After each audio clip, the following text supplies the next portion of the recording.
Hey, everybody, welcome to this week's Fateless podcast episode. Joining me from the Fateless team is going to be Sham and Simon, and then we've got our special guest, Mark. Hey, what's up? Nice to meet you. Go ahead and give your little intro and let the people know who you are, what you do, and all that good stuff.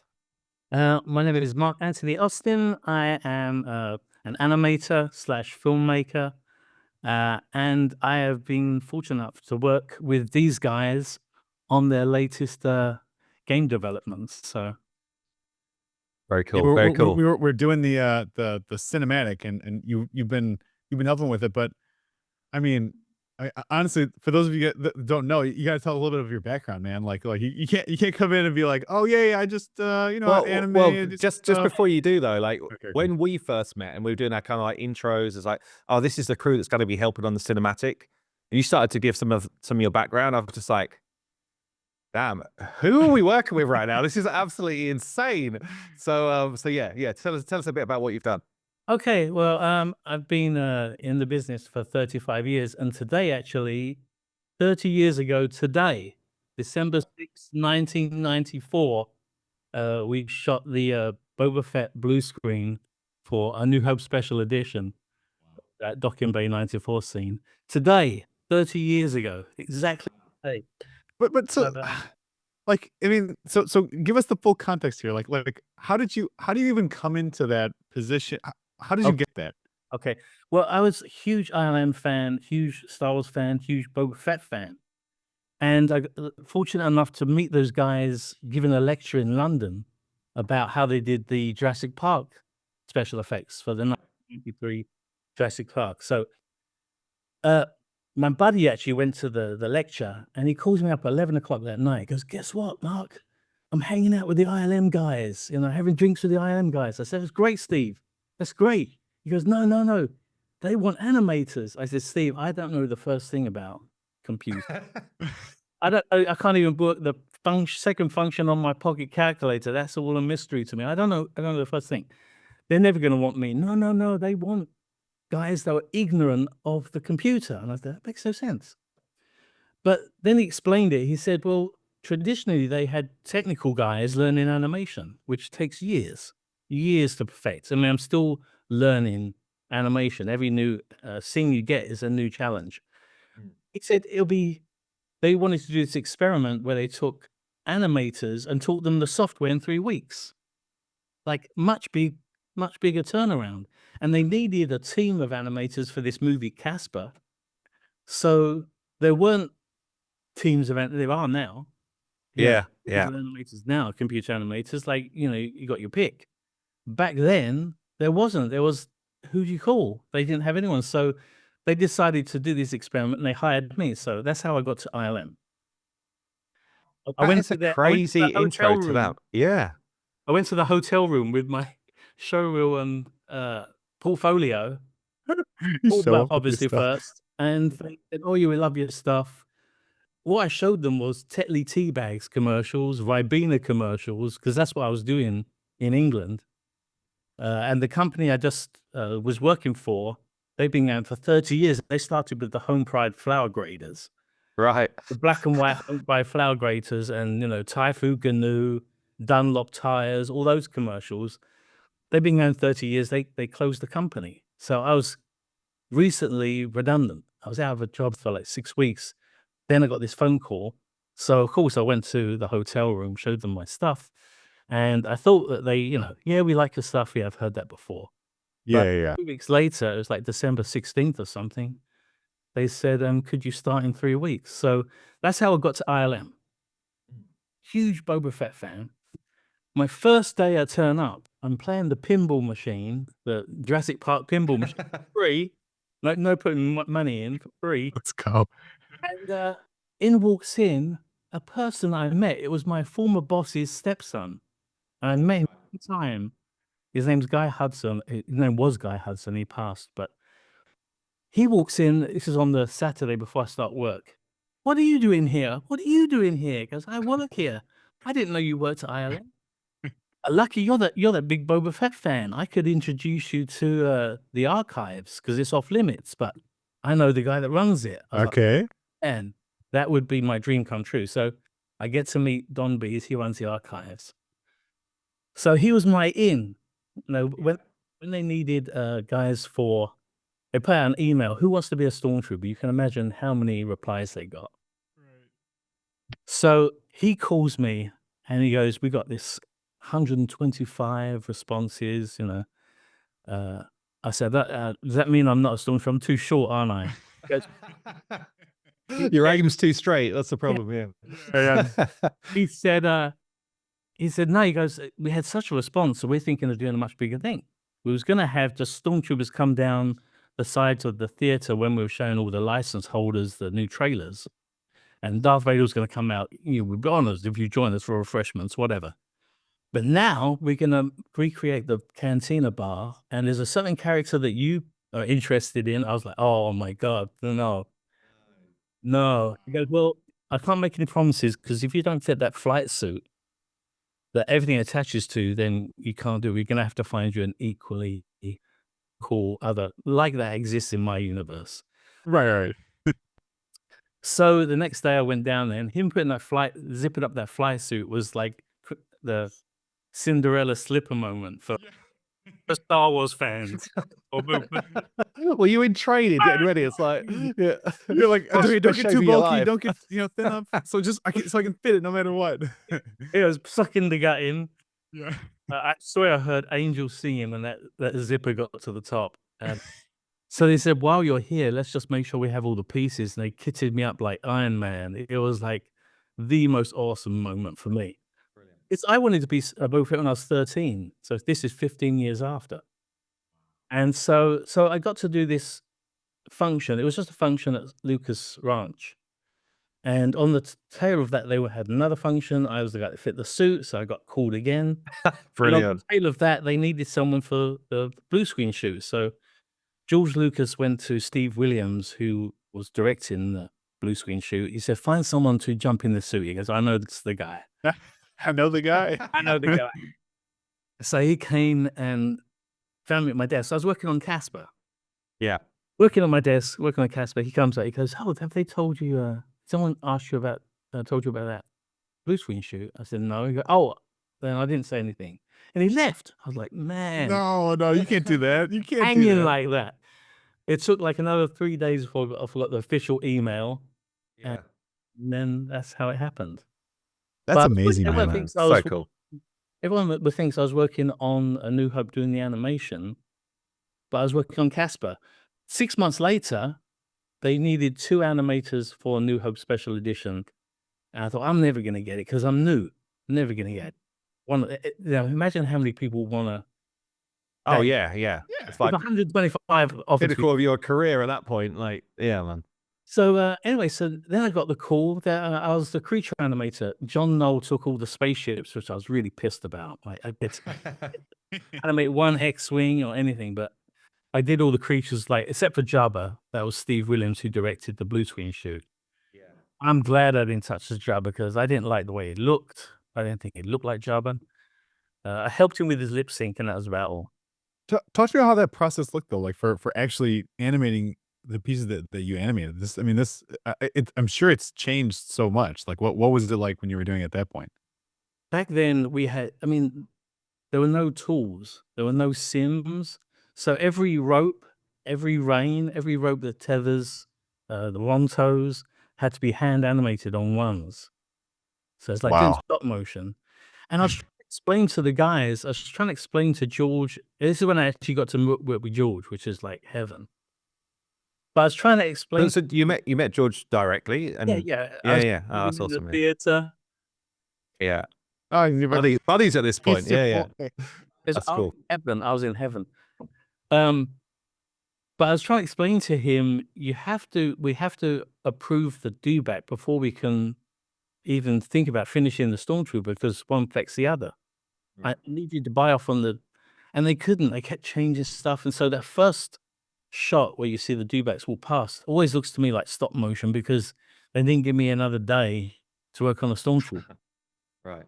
I actually know. I know exactly what you're talking about. Like that one spot. I guess you sometimes you must be looking at a picture and you're seeing it from a technical point of view rather than just enjoying the moment of the film or whatever. So When must I be quite different actually. when I looked at your storyboards, when I looked at the storyboards, I'm looking at the way the story tells and how we cross from one to the other, and looking at all from the technical. How am I going to do this? Where am I going to put the camera for this? What kind of cameraman is this? What lens? Is it a wide angle? Is it a wide lens? Is it a long lens? How flattened do we want this to be?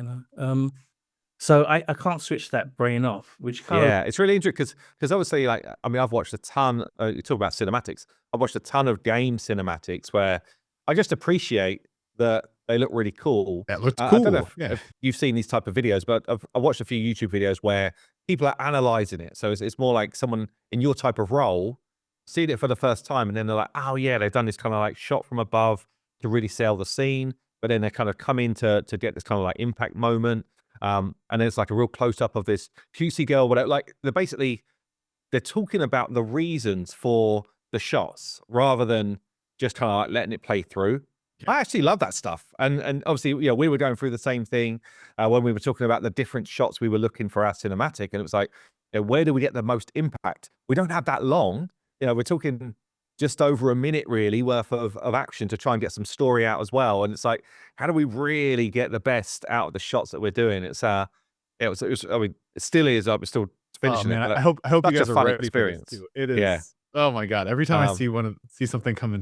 I mean, like you said, my wife actually, she says to me, she's like, "This is the thing you're most proud of, right? Out of everything we're doing, and we're building a whole game. Like all this stuff is brand new to us as a group to get it to this level. Yeah. But the cinematic for me is so much fun. I love it. I have to tell you that you hit the nail on the head. The cinematic, if I'm doing a story sequence, you get the odd shot, which is, like, all right, this is a hero shot. This is the hero moment, like the punch or whatever that happened. The hero moment. But every shot in that cinematic was a hero. It was like, it was a challenge to kind of give all of those shots the care that at the pace we were working, Yeah, it's crazy. It's almost really interesting. Like I mean, I know that it's gonna come out because we've basically seen it at this point, and we've seen like, okay, this shot is gonna go to this point, and this is gonna be like that. I mean, I think when people see it, it's so satisfying because, like you said, it's every shot is a hero shot. Yeah. Every single you come in and you're like, well, that was cool. Oh shit, that was cool. Oh shit, that was cool.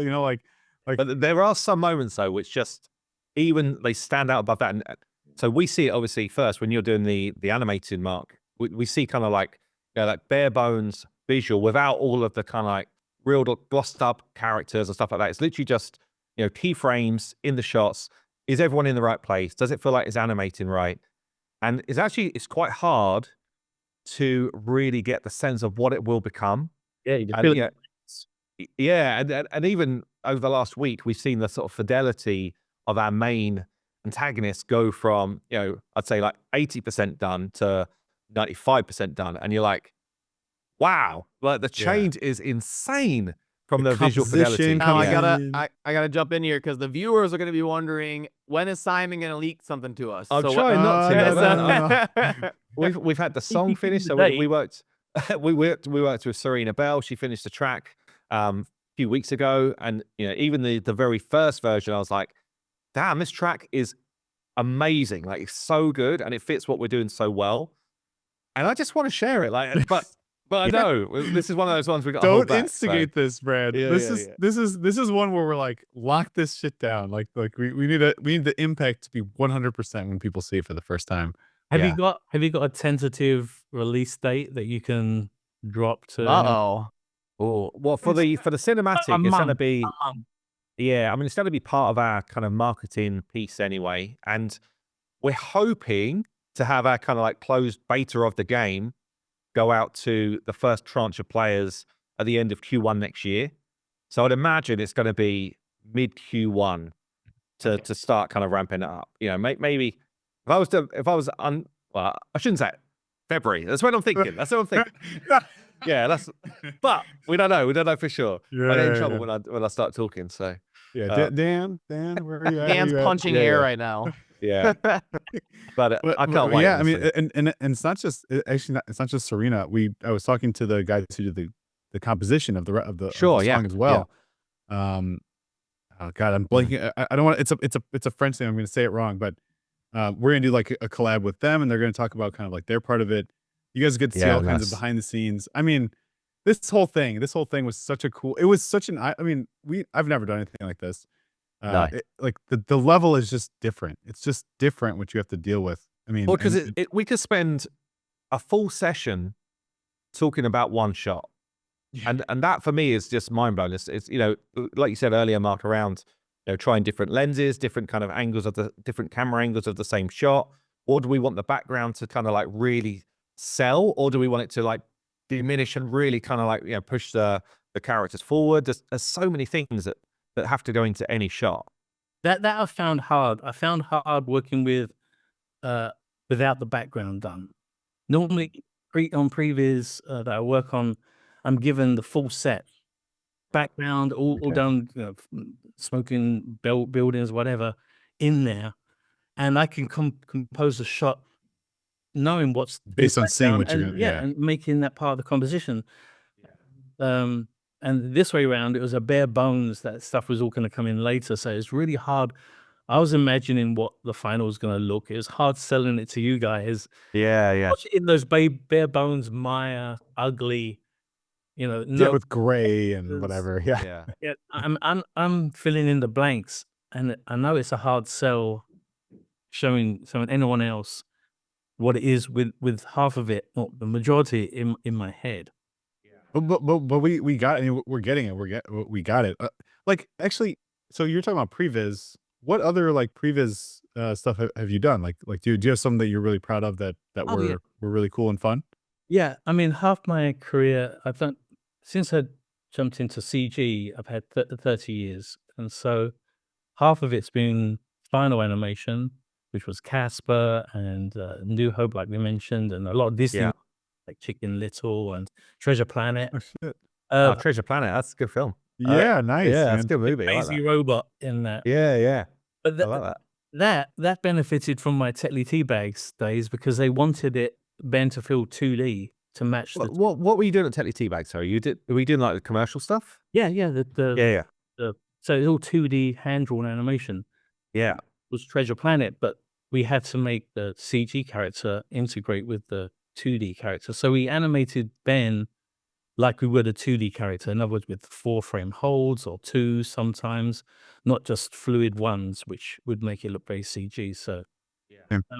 but then I went into previs in 2009, and some of the stuff I'm most proud of was the first Avengers movie. Did most of that. And when you say that, what does that mean? What type of things were you doing to? For Exactly. people that don't know what previs is, for example, yeah. It's exactly what I did for you guys. It's taking the storyboard and translating that into not just 3D, but 3D shots that work, with using the right lenses and choosing the cut points.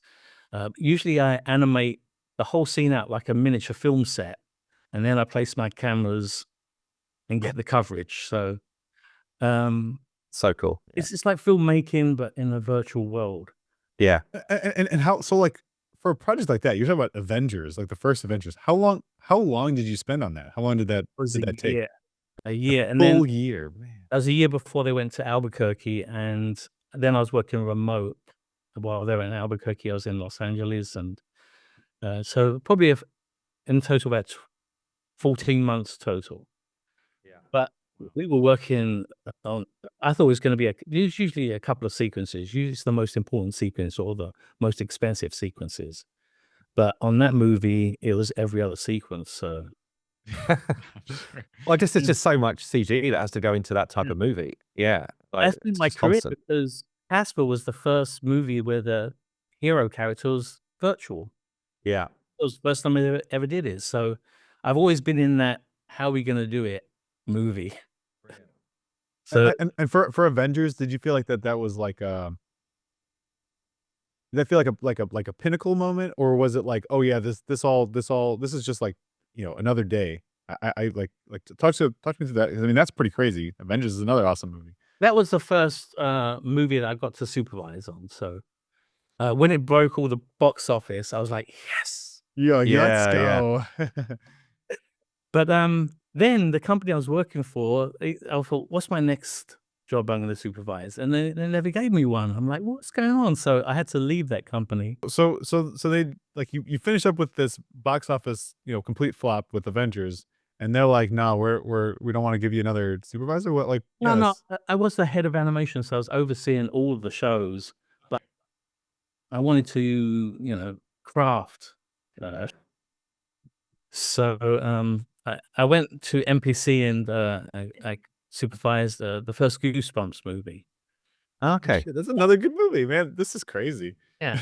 And from there, I did like Detective Pikachu, a whole bunch, Love and Monsters, which a lot of movies that not many people have seen. Ended up in Netflix doing Ultraman Rising and Yeah, that's a cool film as well. By the way, my middle daughter Freya, when I was like, oh, like a friend of mine worked on this, and he did you did the previs on that, right? If I'm not mistaken, Yeah. or more, yeah. And so we're like, yeah, let's check it out. So we sit down and watch it as a family. We watched it twice in a single day. Okay. And my middle daughter Freya couldn't stop talking about it. I was like, the movie was awesome. The impact was cool, but I mean, you guys really hit some of the. I don't know what it was like there was something. I really like that movie. So if you haven't seen it, go watch it. Ultraman Rising on Netflix was really, really cool, man. Like Mark, I do see a bunch of stuff in the background here on your. Are these kind of like things you're grabbing it on the way out of sets, or like or just collectibles, or what's the deal? There's Things a like bunch the stormtrooper helmet and stuff like that. Is that just? that I did have when I was working on New Hope. I did have an actual Stormtrooper helmet on my desk for like 6 months. Hoping that because it was 6 months, I was hoping they'd forgotten about it, but they didn't. oh, they do they grabbed not? it. Oh, No. come on. That's the Black Series. So it's mostly collectible stuff. Yeah. There's a few gems I got. This was a bag I was given from Steven Spielberg. That was for working on Warhorse. That we got a Warhorse tag on it. Oh damn! Man, that's But I love this amazing. bag. It's a great leather bag. But yeah, there's a few collectibles. But yeah, Carrie Fisher signed pick. It's I have to amazing. frame that. But You got to meet some really like interesting characters, and I mean, generally, I guess just about everything is remote now. But generally, back in the day, were you in amongst the mix of anybody from the sets, like all the actors and stuff? Did that happen or not really? depending on the show, because usually the previs happens pre-production. Right. Oh, does it? Okay. Yeah. Oh, of course. We're actually animating guys they're hoping to hire for the role. Like Oh wow. I worked on Oh, right. 30,000 Leagues Under the Sea with Will Smith as Captain Yeah. Nemo, and that never happened. But Yeah, I was gonna say like I don't it think I saw was that movie. Will Smith as Captain Nemo. But on Interesting. Yeah. Jungle Book, we were working alongside the shoot. So Which jungle? I mean, I guess I can John assume that's the. Favreau's Jungle. 2016, I think it was. Yeah. 2016. And so in our lunch break, we'd go down to the set and watch them shoot plates that we'd end up getting for the post-viz. Post-viz is where you take instead of working in a virtual set with your characters, you have the background plate behind your animated characters, and you're kind of making sure that the plate accommodates the previs. It's like a post-previs. That's what it's called, post-viz process. So like, what's the most fun part of it, and then what's the most challenging? I think it's all. I think previs and post-viz in itself is challenging. It's like every shot has. It's like, how are we going to do this? Well, what's the best way to do this? You want it to work in such a way that on the first viewing it's going to be clear, but you don't want to be so boring that you're, wide so you can see clearly. You want to be in. Yeah, every character is right there. And It's that fine balance of like being in the action, but being graphically clear enough that the audience aren't going to lose the thread of the story. Like, what's going on? Who punched who? What? And I watched some stuff on TV where it's like, wow, that's I don't know what's happening. For a second there, I'm not sure what's happening, and then it becomes clear. And that's previs that I would have done differently to make that not lose an audience member. it's funny because I feel like a lot of martial arts movies now, I feel like that, where there's so much cutting. Like, I don't know if it's because, they don't have as many, like, an actual martial artist doing it. They're like, all right, we have this person, then they have to try to cut away so we can't tell it's not actually that person or something like that. Like, I'm a big fan of the old, Bruce Lee and Jackie Chan and Jet Li and all those movies where Yeah. it's like, Tony Jaa, where it's like a continuous shot and it's like, it's just like following them and stuff like that. Yeah. So are you like, what types of movies that are not CG are you a fan of that you kind of try to bring, your style to, or bring that style to your work? It's funny because I don't try to do that in any sense. When I watch an animatic or look at storyboard, it's focusing on this as a unique kind of project. That's why I'm saying as an animator, I've worked with animators that think they know everything. And I'm like, dude, you've plateaued. If you think you know everything, you've plateaued. You should be learning. I asked my boss actually when I was doing the Tetley tea bags, and this guy was a legend. He was the one that designed the tea bag characters and designed Yeah. Tiger, Frosty's. Right. Okay. Yeah. Wow. Okay, let's go. He was the guy that did it. So I said to Tony Catania, his name was. I said, Tony, when am I gonna? I was drunk at some Christmas party. When are we gonna learn timing, Tony? He goes, I hope you never learn. And I was like, what? Stop being such a jerk. Yeah. And he goes, I am retiring probably next year, and I have never ever expected to at any point learn timing. Every show is a new show. Every piece of animation is a new challenge. So I hope you never feel like you've learned. And so I took that to heart. I was like, yeah, that's good because that helps you grow as an artist. Yeah. Always improving. Yeah. Yeah. Definitely. Post-viz is a challenge in that you have to, it's like a Rubik's Cube. Like you're given the plate, so you've got to make everything fit the plate. And post-viz is a lot more challenging in that you have these background plates and you have to track them, 3D track them, so you can have a computer version of their camera. And tracking takes like between 2 to 5 hours per shot. It takes the whole of your day to track. It's a lot of calculations, all based on perspective and points shifting. Yeah. It's a lengthy process. So I always said in previs, with the expectation, if you want animated previs and you have a team, is 2 shots per day. But post-viz, hoping for 1 shot per day. Wow, So that's crazy. If something's blurry or out of focus, it's more difficult to track because those points where things intersect or corners picture frames.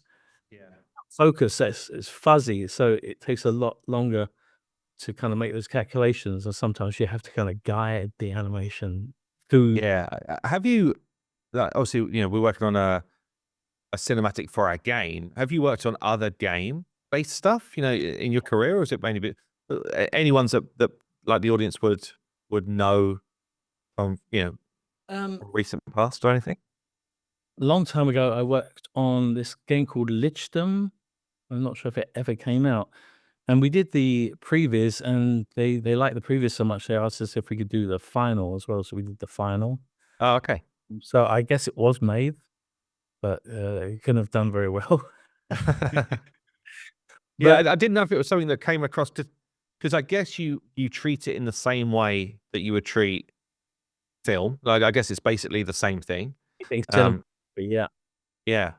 Because I was surprised when we first spoke and you were showing us as a group, you were showing us some of the work you've done on like the Mandalorian and Avengers and stuff like that. And I was thinking, I don't know if we're talking to the right people, because it's not game-based stuff. It's proper CGI in films, but obviously for the level of quality, I guess it's just Cinema. yeah, it's just the same thing. Yeah, cinematic, exactly. What would you say? What would you say, like, for those pieces that were in, like, I guess in all the in all the cinematics or whatever that you've done, what was like one shot where you're like, this one was, I nailed it. This is my favorite shot that I've done across all the things. Cause like it's yeah, go ahead. There's been a bunch. I guess the one that I see the most, like when they do the HBO specials, is I had to do a shot for the first Avengers where we were showcasing all the Avengers. It was like a big orbiting shot Oh yeah, in front the of like Stark Tower. Yeah. But I had to do it in such a way they could do it for real. So I could only make my camera track the width of that bridge. And I had to choose a lens that would fit wide enough. You don't want to go too wide because you get distortion of the face and features. But it was a orbiting shot around the characters, and Iron Man comes down and Hulk's roaring and stuff like that. And I showed Joss Whedon, and he liked it, but the order of the characters he kept swapping. So every time he swapped the characters' order, you redo. And you read the whole thing. It's funny though. Why does that matter? You don't even believe these type of things go on, but over 60 times I did that. 60 times? Yeah. Joss. They What's kept going on, changing the order or what they wanted the characters to do. And even when I saw the final movie, they changed it again. But that one I'm probably most proud of, because that one is like the one that people have as like a brain tattoo. Like they know yeah, that. 100%. Yeah. You talking about the one where Iron Man like floats down from like 10 feet above and then it swings around? Yeah. Yeah. Oh, we know that shot. Yeah. Like, I wonder what percentage of people have seen that shot. It's got to be high. Basically Yeah. everybody, Yeah. essentially. That's very cool. That's what Okay, I try now- to explain to everyone. You probably know my work, though you never met me. Like, Yeah. I could reel off Spicy question here. Go Who's on. your favorite director? Oh, Yeah. I have to pick one. Pick one. Well, I mean, you can pick as many as you we're gonna need you to pick one as the favorite, right? Obviously, you can only there can be only one. It's Highlander, right? Yeah. I mean, in some ways, Irving Kershner, because he directed my favorite film, The Empire Strikes Back. But George was a favorite director since I was a kid because of reading Star Wars book when I was 11. Yeah. Spielberg, because I got to work with him 3 times, and the guy is genius. I have one of his drawings somewhere. I was working on Warhorse, and he said, he goes, I want this shot. And he drew, it looked like a sock with an eye. It was meant for the horse's head. They did a sock with an eye, put a box around it, and they put 100 millimeters in the corner. I said, really? You want to go that long? He goes, yeah. So I put the 100, perfect shot. It's like, he knows lenses. exactly. Just see it. Yeah. Damn. I feel like I know lenses a lot more now than I did. But back in 2009, when I started Previs, this is coming out of Disney, where you weren't allowed to touch the camera. You weren't allowed to change the shot length. You had to just, this is the storyboard, this is the camera, move your character in front of the camera and show the director get approval on the animation. You weren't allowed to touch lighting. So Previs kind of introduced me to lighting and cutting and editing and camera, how the camera moves.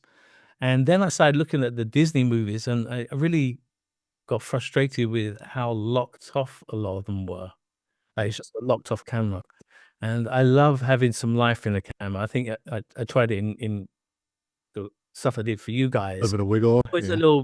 always a little bit of movement in that camera. I hate a dead camera. And that's gonna change when you get the final animation, but at least you've got some movement in there, so it carries on downstream. And you see kind of some of your early kind of input in the final. Yeah. So But so that was kind of a softball because that was your favorite director. yeah. Oh, Who's a pain in the ass to work with? Oh, there's a bunch of those as well. Yeah. Okay, I can say it. go. I worked on Men in Black International, Right. and I met the director. I won't even mention his name, someone can look it up. But when I went in there, he was kind of draped across this couch with his shirt unbuttoned down to here, satin shirt, and I thought, this is gonna be a roller coaster. And it was. We sent off. I had a team on that, and we sent off, I think, 16 shots, all posters, and we got all 16 back. Not good enough. And I explained to him on our first meeting. I explained if he wanted this amount of shots in this amount of time, it's going to be quick and dirty post-viz. And he agreed. And I guess he didn't agree, really. Didn't actually agree. Didn't right? mean it. Yeah. And, Yeah. and that went every day. He'd send everything back. And I'm like, really? And so we had to have a meeting with him and have another explanation with the heads of NPC with me saying, look, You can't do this, man. this in this, Yeah. Yeah, that wasn't fun. You probably get a decent amount of that. I mean, like that's one of the things. So like for us coming in, right? So we're not actually directing it, but like we're coming in and we have we're in the day to day and we check it out and we give our input and obviously Mike and Jerry, Mike Berry and Jerry O'Flaherty, they're really kind of like leading it from that perspective. But it's tough because you're like, okay, well, I don't know what is it, what I could expect in this shot, right? Am I Yeah, I like agree. this? Yeah, it's but like I imagine that a director, like I imagine you get that all the time, where it's like you've got a director who comes in and they're like, no, dude, this needs to be better. Like I don't care about the time, dude. This needs to be better. So it depends. There's two types of directors. Some directors know exactly what they want, and they're very good at explaining it. It was funny because Spielberg didn't tell you what to do. He explained what he wanted the audience to feel. And when he did, you saw the shot. Very weird. I never worked with someone quite like that. Other directors, they need to feel their way. You have to show them something so they can respond and make a decision. And so it's usually that's the second. It's usually the last. Usually have to. They know generally what they want, but they haven't analyzed these shots. Like the way we was talking about, where we think shots when we see them, they haven't it to that degree. So you have to kind of massage it into what. Yeah, because there's always got to be this time pressure. All of these, I mean, it just takes so long to do these shots. Yeah. And we're talking about a full film. It just must be insane amounts of people working on those to get them done in time. And I guess that's where a lot of the cost comes from. But yeah, I mean, the time pressure must just be constant in this type of role. Yeah, I always found that to be a good supervisor, you have to be good at time management, because like on Goosebumps, there were so many monster shots. And so we were doing the dwarf sequence, all the dwarves, massive, loads of dwarves. Yeah. Chasing them stuff. I was looking at the boards and that, and I had to give an estimate of how long it's going to take. So look at my team. I've got 3 guys working with me. I'm doing shots as well. So there's 4 of us. We can do 2 shots per day. How many shots are there? Oh, this one's going to take probably all day for one person. Give an estimate, and on Goosebumps, I kind of honed my time management skills because I adhered to those estimates pretty. And if you have a team, the more people you have, the more accurate your estimate's going to be, because some people might drop a shot, but there's another guy that might Go a little faster. go way over the top and be able to do a bit extra. So it all kind of balances out. But the other thing about previs is that early on it's very sluggish, but you always catch up on the back end. Like once you got that rhythm going, the tail end is much more like a machine at that point. So Kind of like building that pipeline. It's kind of funny. I mean, it's very, game development is very much like that, right? Where there's so many different pieces that have to kind of come together at the right time with so many people working on it. Yeah, time management is like one of those things where it's important. It's actually breaking into games from movies and vice versa. I don't know if it's the same way in England, but in the States, it definitely is that. So I could have, my reel is pretty beefy and my IMDb is pretty chunky, but game developers gonna like, oh, there's not many games in there. So Right. Have you finished games though? Yeah. yeah, Yeah. when League of Legends. Are you a League of Legends player? No, but I'm willing to learn. No, we don't want you. Like, oh, really? Yeah. Because I don't Yeah. play the game. Like, I can't do the cinematics, and it's You should have been like, hey, I've played a couple matches. Yeah. He literally like Googled top it right lane. there and then. I'll call you in 3 weeks when I'm. Yeah. But it's really hard. It's funny that it is hard to make that crossover to games from movies. And once you're in games, it's hard to jump back. So you really got to choose which side of the fence. Yeah, which way you want to go. Yeah. It's funny though, because I do feel like I mean, I've been going to a lot of industry events, and a lot of them are about kind of like this new kind of merging of Hollywood and gaming. So I'm wondering if that's kind of changing, because like the stuff that Casper as a good example was like you were saying, it's like one of the first ones where there's like a main character. Now that stuff is like that's just common, right? There's like entire TV shows where it's like it might as well just be a cinematic in a game. It's just like entirely just like in Unreal or whatever it is. So I will. So we are running out of time, and I want to make sure we get our most important, or 2 most important questions. So I'm gonna let Brad kick us off, because Two most important. yeah. You know the two.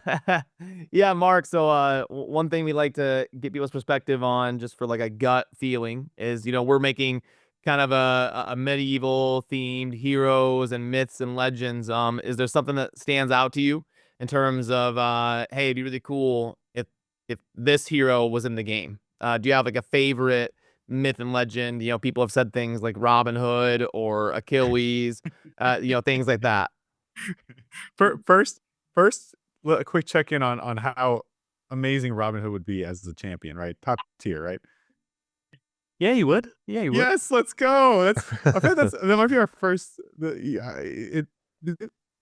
Yeah. I mean, I disagree, but it's fine. It's fine. No, lots of people. Come on, Sham. Lots of people have been on board. No, with Robin. first, because where are you from, Marcos? I was about to say like Bert, but I might be wrong about that. Where are you from? I guess we didn't say that. From Romford in Essex, in England. I was right. Yeah. Okay. First, Essex boy. one of the first from the UK to agree that Robin Hood's a badass, right? Robin Hood is badass. I Yes. think so. Let's go. Let's I don't know if I've got a favorite mythological character. I mean, I really loved the fact you used Ra. I mean, when I saw Ra and also how cool he was, I was like, Yeah.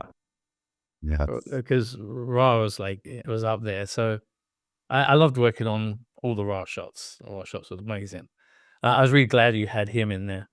But yeah, I can't think of a mythological character off the top of my Ra head. works. I mean, that can be your answer. Yeah. Nothing wrong with that. If I'm a Ra's big- the guy, I'm a big Ra fan, so yeah, Ra for Ra. nailed that guy, nailed him.